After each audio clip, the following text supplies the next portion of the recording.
siang, Bapak Ibu dosen penguji UKIN Universitas Syah Kuala Aceh. Perkenalkan, nama saya adalah Yuliana Ratnasari. Saya mahasiswa PPG Daljab Angkatan 3. Saat ini saya akan memberikan materi tentang pergeseran kesetimbangan kimia. Selamat menyaksikan.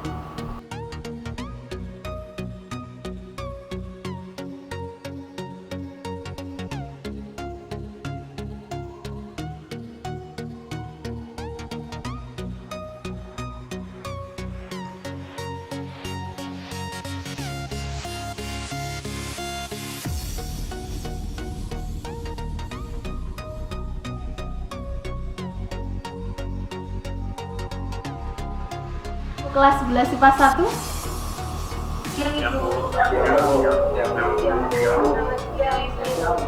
Gimana kabarnya hari ini? Sehat semua? Sehat ya, oke.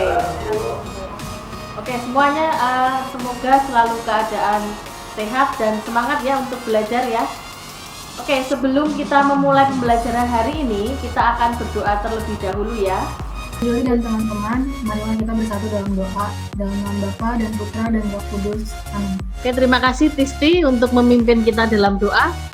Baik, saya akan cek dahulu kehadiran kalian. Baik, Abel ada? Ada, Bu. Abi Rahamu? Ada, Bu.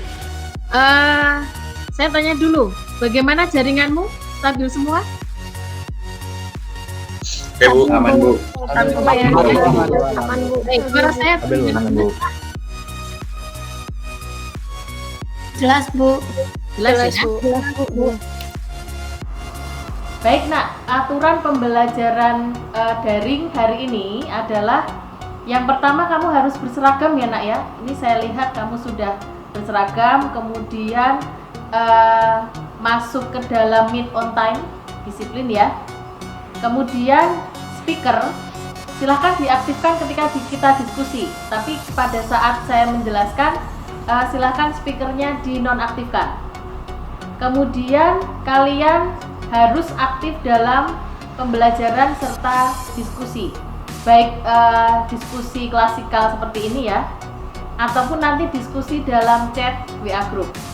Sebelum kita memulai pembelajaran, untuk melihat pengetahuan awal kamu di materi pergeseran kesetimbangan kimia, kalian terlebih dahulu pretest di agenda sekolah ya. Silahkan kalian masuk di agenda sekolah. Di situ ada pretest pertemuan yang ketiga. Silahkan dikerjakan dulu dan saya kasih waktu 15 menit.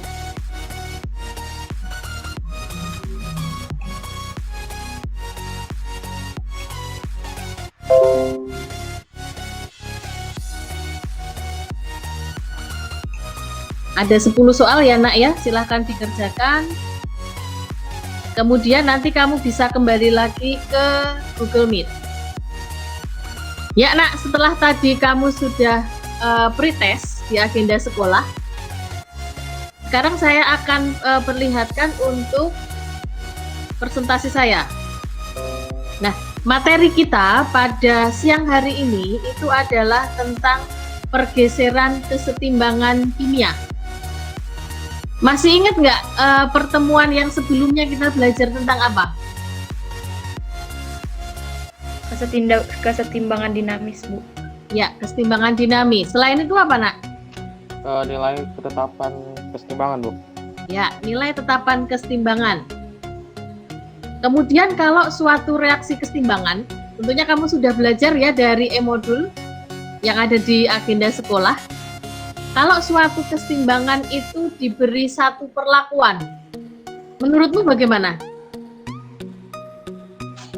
Dari yang saya baca akan mengalami pergeseran baik ke kanan maupun ke kiri, ke bagian produk ataupun reaktan.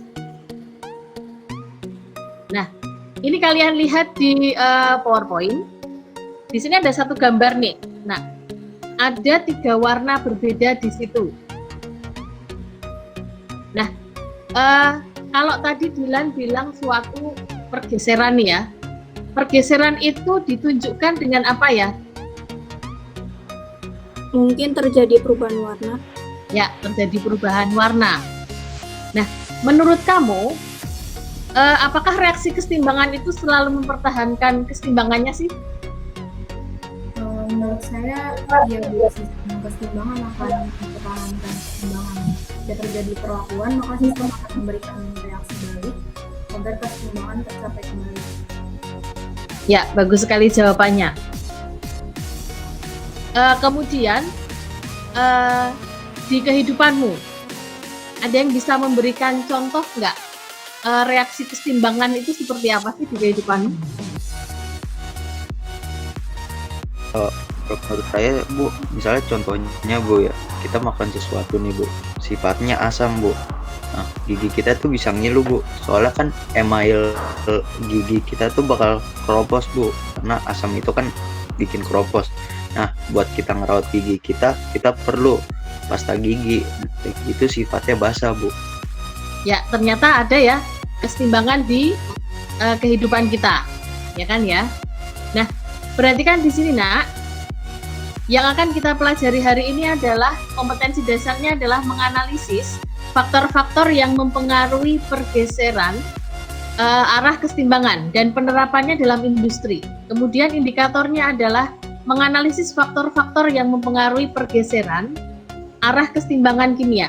Kemudian yang kedua, menganalisis penerapan kesetimbangan kimia dalam industri. Nah, tujuan kita, kalian nanti akan mengamati satu video pembelajaran dari YouTube. Kemudian kalian berdiskusi, didampingi oleh saya. Kalian akan dapat menganalisis faktor-faktor yang mempengaruhi pergeseran arah kesetimbangan kimia dengan tepat. Kemudian melalui kegiatan literasi, menyimak materi kesetimbangan kimia dalam industri dalam slide PowerPoint, dan diskusi yang didampingi oleh guru, peserta didik dapat menganalisis penerapan kesetimbangan kimia dalam industri dengan benar. Kemudian dengan panduan dari guru bidang studi, peserta didik dapat membuat kesimpulan dan menyajikan hasil percobaan faktor-faktor yang mempengaruhi pergeseran arah kesetimbangan dengan mengembangkan nilai karakter, rasa ingin tahu, tanggung jawab, komunikatif, berpikir kritis, kreatif, dan kerjasama serta kejujuran. Nah, hari ini kegiatan kita, nanti di kegiatan inti ya, kalian akan melihat video ya Nak ya. Kemudian kita diskusikan dari video tersebut. Nah, setelah kalian berdiskusi, kemudian nanti ada materi di slide PowerPoint, kita diskusikan kembali. Nah, kalian akan dibagi di dalam kelompok. Kalian akan berdiskusi dengan chat WhatsApp group yang sudah saya bikin. Ya. Nah, setelah kalian berdiskusi, kalian presentasi, kemudian kalian menarik kesimpulan dari pembelajaran hari ini. Itu kegiatan kita untuk pembelajaran kali ini.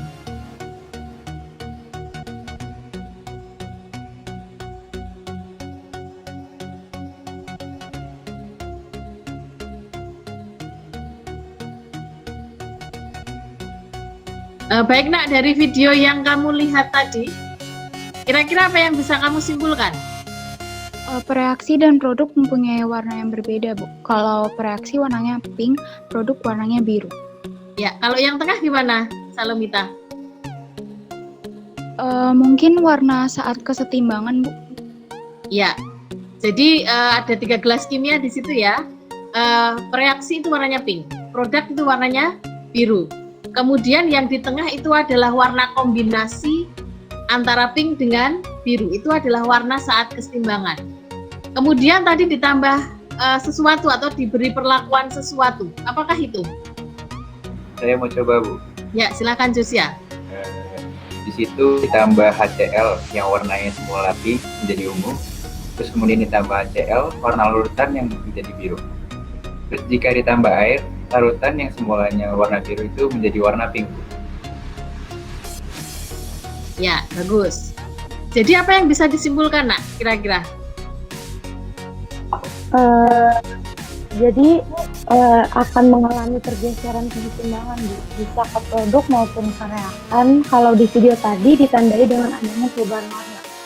Ya, bagus banget. Jadi dari penambahan HCl ternyata itu akan menggeser kesetimbangan ke kanan, jadi mengarah ke biru ya. ditambah air, ternyata kesetimbangan akan bergeser ke kiri. Jadi kalau di sini di video itu ada terjadi perubahan warna.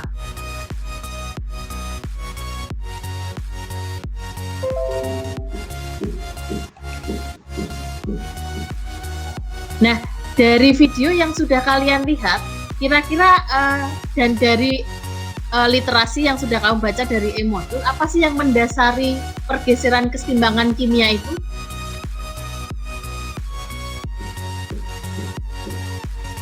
Saya mau jawab, Bu. Ya, boleh, silakan. Asas Lechetler, Bu. Jika dalam suatu sistem kesetimbangan diberikan tindakan atau aksi, maka sistem akan berubah sedemikian rupa, sehingga pengaruh aksi itu sekecil mungkin. Reaksi sama dengan minus aksi, Bu. Ya, benar. Jadi, ketika important part of chemistry called a loop.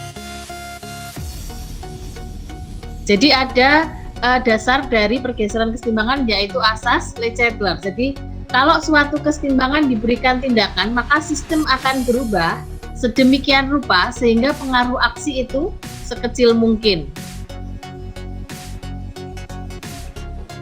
Nah, penerapan dari asas Lechetler ini ada faktor-faktor yang akan mempengaruhi kesetimbangan. Bisa konsentrasi seperti yang ditayangkan di video ya. Kemudian ada tekanan dan volume, suhu.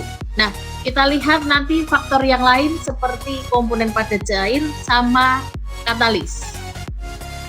Coba, kira-kira apa sih pengaruh konsentrasi terhadap kesetimbangan kimia? Ada yang mau menjawab? Saya mau coba, Bu. Ya, silakan. Jadi pengaruhnya itu jika konsentrasi salah satu komponen diperbesar, kesetimbangan akan bergeser ke arah yang berlawanan. Nah, jika konsentrasi salah satu komponen diperkecil, kesetimbangannya akan bergeser ke arah komponen tersebut, Bu. Ya, jadi pengaruh konsentrasi itu jika konsentrasi salah satu komponen diperbesar, itu kesetimbangan bergeser ke arah lawan ya. Nah, jika konsentrasi diperkecil, itu kesetimbangan bergeser ke arah komponen tersebut atau ke arah dia sendiri. Nah, kalau ada soal seperti ini, tentukan arah pergeseran kesetimbangan bila pada reaksi kesetimbangan berikut ada gas SO2 ditambah gas O2, kemudian ini ada tanda panah bolak-balik ya, tanda setimbang, menghasilkan gas SO3. Kira-kira apa yang terjadi jika ditambahkan gas SO2, ditambahkan gas SO3, kemudian konsentrasi SO3 dan O2 dikurangi? Ada yang bisa memberikan jawaban? Saya, Bu. Ya, silakan. Kalau sistem kesetimbangan ini ditambahkan gas SO2, maka kesetimbangannya akan bergeser ke kanan. Kalau kesetimbangannya dikurangi SO3, maka kesetimbangannya akan bergeser ke kiri. So kalau sistem kesetimbangan ini dikurangi gas SO3, maka kesetimbangannya akan bergeser ke kanan. Kalau sistem kesetimbangannya dikurangin O2, maka kesetimbangannya akan bergeser ke kiri. Ya, jadi dari sini ya, lihat dari ditambahkan gas SO2. Gas SO2 itu posisinya di kiri. Jadi kesetimbangan akan bergeser ke kanan. Ditambahkan gas SO3. SO3 itu posisinya di kanan. Jadi kesetimbangan akan bergeser ke kiri. Jika konsentrasi dikurangi, dia akan berarah ke komponen tersebut. Jadi konsentrasi SO3 dikurangi juga ke arah kanan, konsentrasi O2 dikurangi juga ke arah ke kiri. Nah, kemudian yang kedua, bagaimana pengaruh tekanan dan volume terhadap kesetimbangan kimia? Saya mau menjelaskan. Ya, boleh silakan, yuk. Jadi tuh jika tekanannya dibesar dengan cara memperkecil volume, itu kesetimbangan akan bergeser ke arah jumlah yang koefisiennya lebih kecil. Namun juga kan sebaliknya, jika tekanannya diperkecil, volumenya pun diperbesar, sehingga kesetimbangan akan bergeser ke arah jumlah yang dengan koefisien yang lebih besar. Sehingga tekanan itu akan berbanding terbalik dengan volume. Iya. Jadi tekanan dan volume itu berhubungan dengan jumlah koefisien ya. Nah, tekanan itu berbanding terbalik dengan volume. Dan jadi kalau tekanan diperbesar, volume diperkecil. Itu akan bergeser ke jumlah koefisien yang kecil. Nah, jika geser ke arah jumlah koefisien besar. Nah, perhatikan contoh soal berikut. Jika ada reaksi kesetimbangan, ada gas nitrogen ditambah dengan gas hidrogen, kemudian terbentuk kesetimbangan membentuk gas amonia. Nah, tentukan arah pergeseran kesetimbangan jika volume diperkecil dan volumenya diperbesar. Bagaimana? Seperti ini. Saya mau coba, Bu. Ya, silakan. Yang koefisien di kanan kan ada 2, sedangkan koefisien di kiri 1 tambah 3 jadi 4. Jadi kalau di sistem kesetimbangan volumenya diperkecil, kesetimbangan akan bergeser ke kanan atau ke koefisien yang kecil. Tapi kalau di kesetimbangan itu volume diperbesar, kesetimbangan akan bergeser ke kiri atau ke koefisien yang besar. Ya, jadi lihat dari koefisien ya, Nak ya. Koefisien di kanan ternyata jauh lebih kecil daripada koefisien kiri. Nah, kalau volume diperkecil ke koefisien kecil itu ke kanan, kalau volume diperbesar itu ke koefisien yang lebih besar, jadi ke kiri. Baik, ada contoh soal lain ini. Nah, apa yang terjadi dengan sistem kesetimbangan berikut jika tekanannya dinaikkan? Coba. Saya mau coba, Bu. Ya, silakan yuk.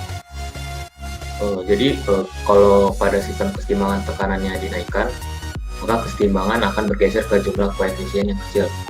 Nah, kalau di soal A itu kan jumlah koefisien reaksinya yang di kanan itu 4 tambah 6, jadi 10. Terus yang jumlah koefisien reaksi yang di kiri itu 4 plus 5, jadi 9. Maka kesetimbangan akan bergeser ke kiri ke arah reaksi karena jumlah koefisiennya lebih kecil. Kalau yang B itu jumlah koefisien yang di kanannya itu kan 2, terus yang di kirinya itu 1 tambah 1 jadi 2. Maka hasilnya kesetimbangan tidak akan bergeser karena jumlah koefisien reaksi dan hasil reaksi itu sama, Bu. Ya, berarti kalian sudah paham ya tentang jumlah koefisien. Jadi kalau tekanan dinaikkan ke jumlah koefisien kecil. Kalau untuk yang A di kiri. Kalau untuk yang B karena jumlah koefisien seimbang, itu berarti tidak akan terjadi pergeseran. Nah, bagaimana pengaruh suhu, Nak, terhadap kesetimbangan kimia? Ada yang mau jawab? Saya, Bu. Ya, silahkan yuk. Jika suhu dinaikkan, kesetimbangan akan bergeser ke arah reaksi endoterm atau reaksi yang membutuhkan kalor. Terus kalau jika suhu diturunkan, kesetimbangan akan bergeser ke arah reaksi endoterm atau reaksi yang melepaskan kalor. Ya, ini pengaruh suhu itu hubungannya dengan reaksi endo dan eksoterm ya. Jadi kalau suhu dinaikkan ke arah reaksi endoterm, kalau suhu diturunkan itu ke arah eksoterm. Nah, pengaruh suhu ini juga akan mempengaruhi harga K atau tetapan kesetimbangan. Nah, kalau ada contoh soal berikut, Nak. Ada suatu reaksi kesetimbangan, kemudian uap air, kemudian reaksi kesetimbangan menghasilkan gas hidrogen dan oksigen. Delta hanya plus. Nah, kemana kesetimbangan bergeser jika suhu dinaikkan dan diturunkan? Ada yang mau menjawab? Saya, Bu. Ya. Karena delta hanya plus, berarti reaksi ke kanannya endoterm, reaksi ke kirinya ekso. Terus yang A, kalau suhunya dinaikkan, kesetimbangannya gesernya ke kanan, ke arah yang endoterm. Yang B, kalau kesetimbangannya diturunkan, kesetimbangannya geser ke kiri, ke arah yang ekso. Ya, jadi perhatikan di sini ya, tandanya plus berarti posisi kanan adalah posisi reaksi endo, kemudian di kiri adalah reaksi eksoterm. Jadi suhu dinaikkan berarti bergesernya ke kanan, suhu diturunkan itu bergeser ke arah kiri. Nah, tadi saya jelaskan bahwa adakah pengaruh komponen padat dan cair sih terhadap kesetimbangan? Saya mau jawab, Bu. Ya, silakan. Nah, jadi ada dua pengaruh. Yang pertama itu penambahan atau pengurangan komponen yang berupa padatan atau cairan murni itu tidak mempengaruhi kesetimbangan. Yang kedua, komponen padat solid dan cair atau liquid itu tidak mengubah konsentrasi karena jarak antar partikel dalam padatannya dan cairannya itu tetap, Bu. Ya, jadi komponen padat dan cair tidak mempengaruhi kesetimbangan ya, karena dia tidak mengubah konsentrasi karena jarak antar partikel dalam padat dan cair itu tetap. Nah, yang terakhir bagaimana nak pengaruh katalis terhadap kesetimbangan? Ada yang tahu? Saya mau coba jawab, Bu. Ya. Jadi pengaruh katalis terhadap keseimbangan itu ada 3. Yang pertama, katalis mempercepat tercapainya keadaan seimbang. Yang kedua, katalis tidak mengubah komposisi keseimbangan. Dan yang ketiga, katalis tidak mempengaruhi pergeseran keseimbangan. Ya, jadi peran katalis itu hanya mempercepat terjadinya keadaan seimbang, tapi tidak mempengaruhi pergeseran keseimbangan.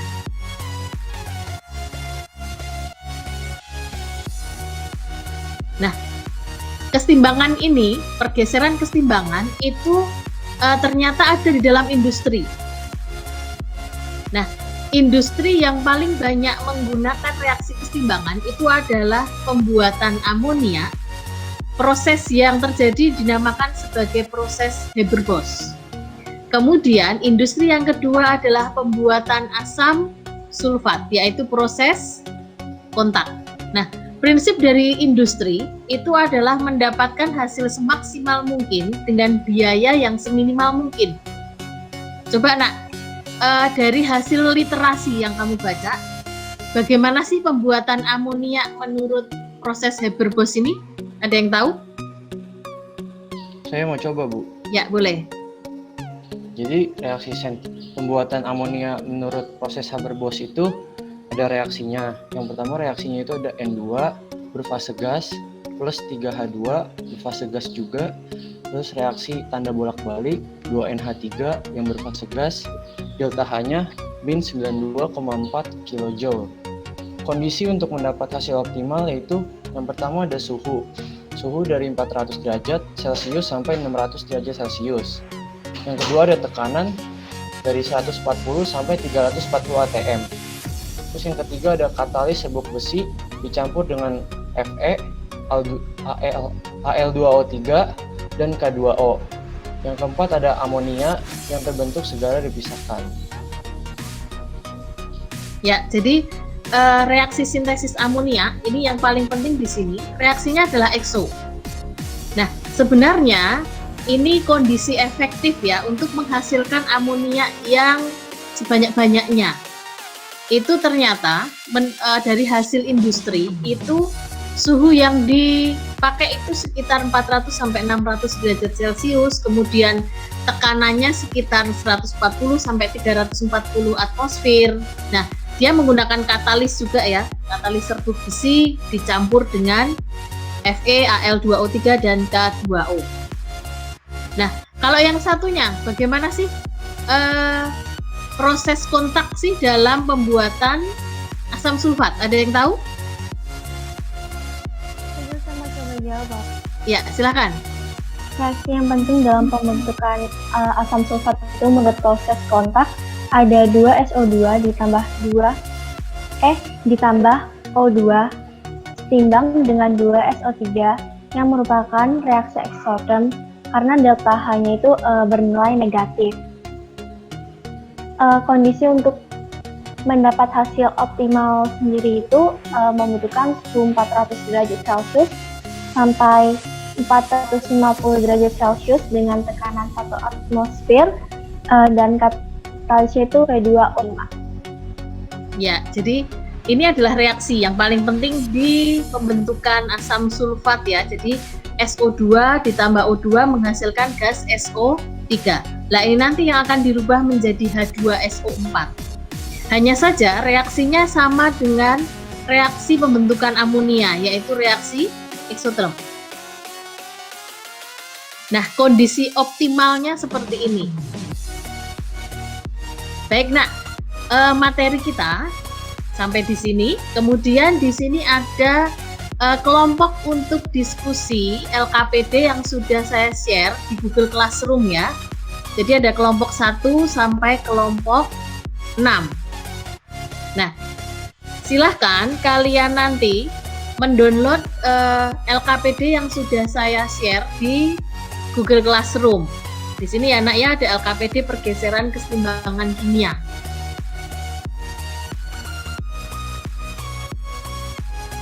Nah, di dalam LKPD ini nanti ada 4 permasalahan yang harus kamu pecahkan bersama kelompokmu di dalam chat WhatsApp group.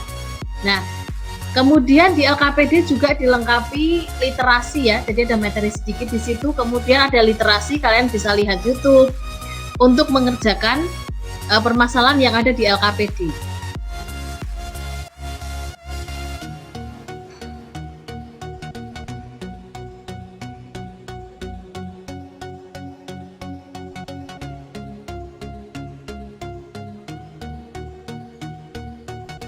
Baik nak, setelah kamu berdiskusi dalam chat WA group, bagaimana?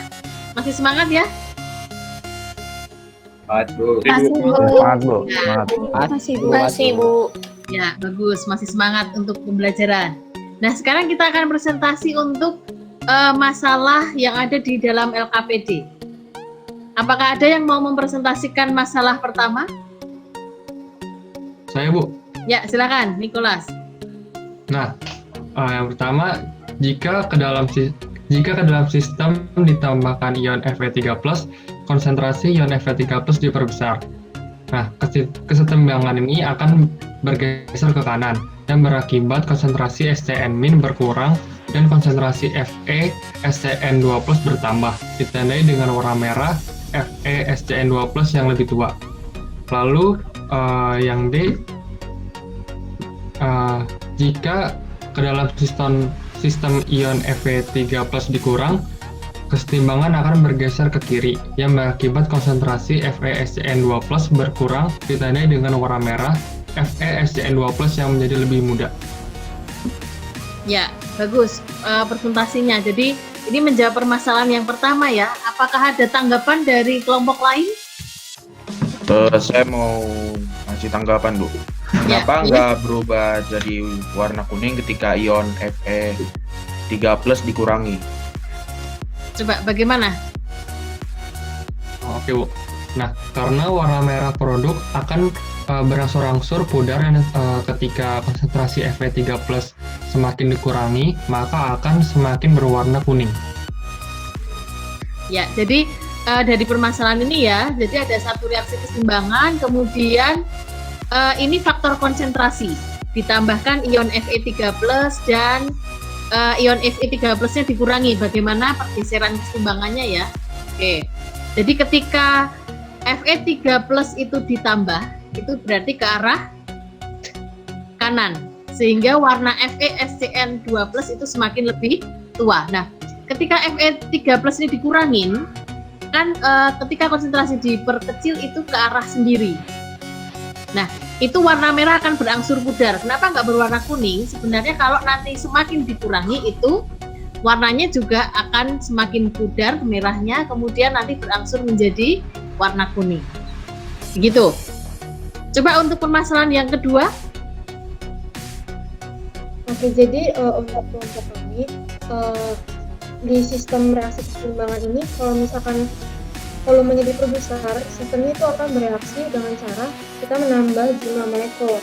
Nanti reaksinya itu dia akan bergeser ke arah jumlah koefisien yang lebih besar. Di reaksi kesetimbangan ini, jumlah koefisien yang lebih besar itu dia di sebelah kiri, jumlahnya 3. Jadi yang 3 ini dia lebih besar daripada koefisien yang di sebelah kanan. Kalau yang di sebelah kanan itu jumlah koefisien 2, sehingga kesetimbangannya itu nanti dia akan geser ke kiri. Ya, adakah tanggapan dari kelompok lain?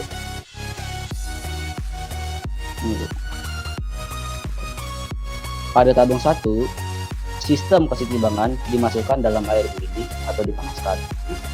Jika sistem dalam kesetimbangan suhunya dinaikkan, kesetimbangan bergeser ke arah reaksi endotherm atau delta H positif. Dalam reaksi, di atas reaksi ke kanan menyerap kalor dan reaksi endotherm ditandai dengan harga delta H positif. Jadi, ketika dipanaskan, kesetimbangan akan bergeser ke kanan. Hal ini ditandai dengan warna kesetimbangan, yaitu warna magenta menjadi warna biru karena COCl4 2- yang terbentuk lebih banyak. Pada tabung 2, sistem kesetimbangan dimasukkan dalam air es atau didinginkan. Jika sistem dalam kesetimbangan suhunya diturunkan, kesetimbangan akan bergeser ke arah reaksi exotherm atau delta H negatif. Dalam reaksi di atas, reaksi ke kiri melepas kalor atau reaksi exotherm. Jadi, ketika didinginkan, kesetimbangan akan bergeser ke kiri. Hal ini ditandai dengan warna kesetimbangan yaitu warna magenta menjadi warna pink karena CO H2O 6 yang terbentuk lebih banyak. Ya. Oke, terima kasih presentasinya. Ada yang mau memberi tanggapan atau pertanyaan mungkin? Saya mau ini Bu, mau tanya. Ya. Bagaimana pengaruh nilai ketetapan kesetimbangan terhadap perubahan suhu? Bagaimana perubahan suhu? Ya, Bu. Perubahan suhu pada suatu reaksi, kesetimbangan akan menyebabkan terjadinya perubahan nilai tetap kesetimbangan pada reaksi. Pada reaksi endoterm, jika suhu diperbesar, nilai K menjadi besar. Hal ini berarti jumlah zat yang dihasilkan semakin banyak yang diakibatkan oleh terjadinya pergeseran kesetimbangan ke kanan. Nah, yang kedua nih, perubahan suhu pada suatu reaksi kesetimbangan akan menyebabkan terjadinya perubahan nilai tetapan kesetimbangan. Pada reaksi endoterm, jika suhu diperkecil, nilai K menjadi makin kecil. Nah, hal ini berarti jumlah zat yang dihasilkan semakin sedikit yang diakibatkan oleh terjadinya pergeseran kesetimbangan ke kiri. Ya, begitu ya. Jadi ada memang pengaruh suhu terhadap harga tetapan kesetimbangan. Baik, untuk presentasi masalah terakhir, ada yang mau presentasi? Nah, di sini faktor-faktor yang bisa diubah untuk mendapatkan amonia sebanyak-banyaknya dengan menggunakan asas Leschetler adalah yang pertama itu kita menambah konsentrasi dari N2 dan H2 karena kalau misalnya konsentrasi reaksi itu diperbesar, maka kesetimbangan akan bergeser dari arah komponen atau zat yang konsentrasinya diperbesar, yaitu ke arah kanan. Nah, hal ini itu menyebabkan konsentrasi dari amonia atau NH3 itu akan semakin besar. Kalau yang kedua, cara yang kedua adalah dengan memperbesar tekanan atau memperkecil volume.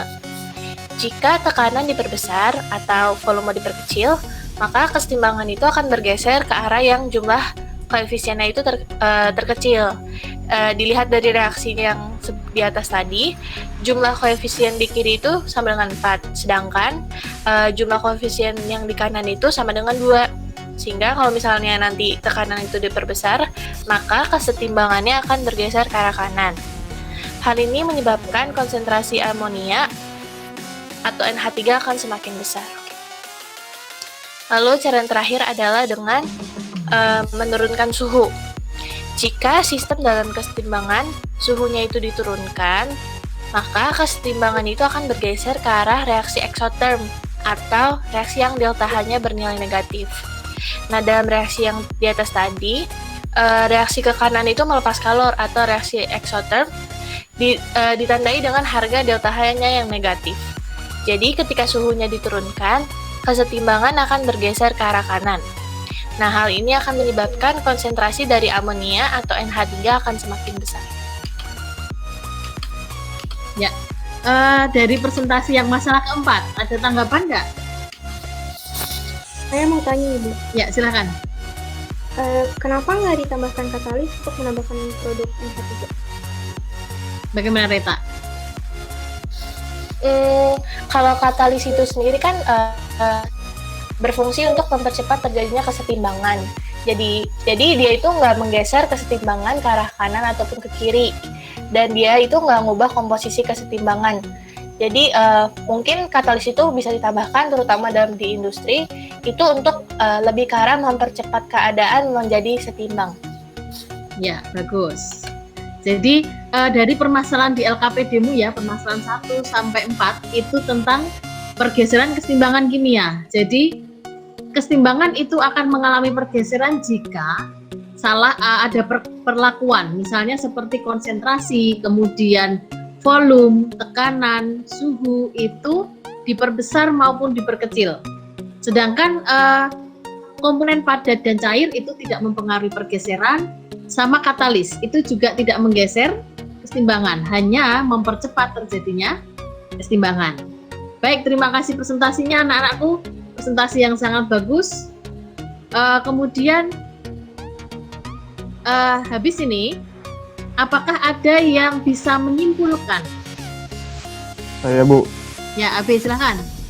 pengaruh konsentrasi terhadap kesetimbangan kimia yaitu jika konsentrasi salah satu komponen diperbesar, kesetimbangan akan bergeser ke arah yang berlawanan. Jika konsentrasi salah satu komponen diperkecil, kesetimbangan akan bergeser ke arah komponen tersebut. Pengaruh tekanan dan volume terhadap kesetimbangan kimia. Tekanan terbalik dengan volume. Jika tekanan diperbesar atau volume diperkecil, kesetimbangan akan bergeser ke arah jumlah koefisien yang kecil.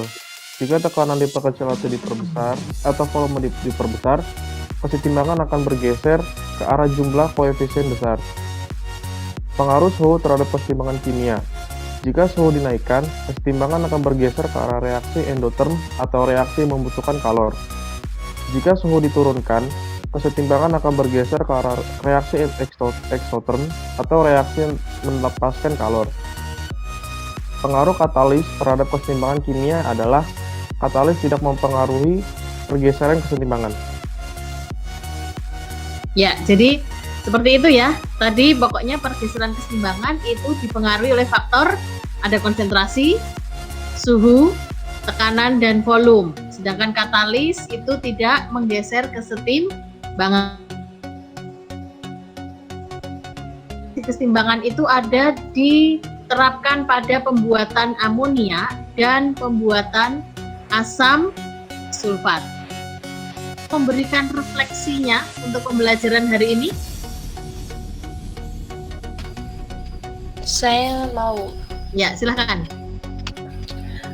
Pertamanya sih ini Bu, kayak masih bingung gitu apa itu pergeseran kesetimbangan kimia. Tapi setelah tadi ngelihat video di presentasi, terus juga kita berdiskusi sama Mbak Sel KPD, saya jadi lebih ngerti Bu. Nanti kalian akan melakukan evaluasi masuk ke dalam agenda sekolah, kemudian mengerjakan post-test atau evaluasi untuk pertemuan yang ketiga.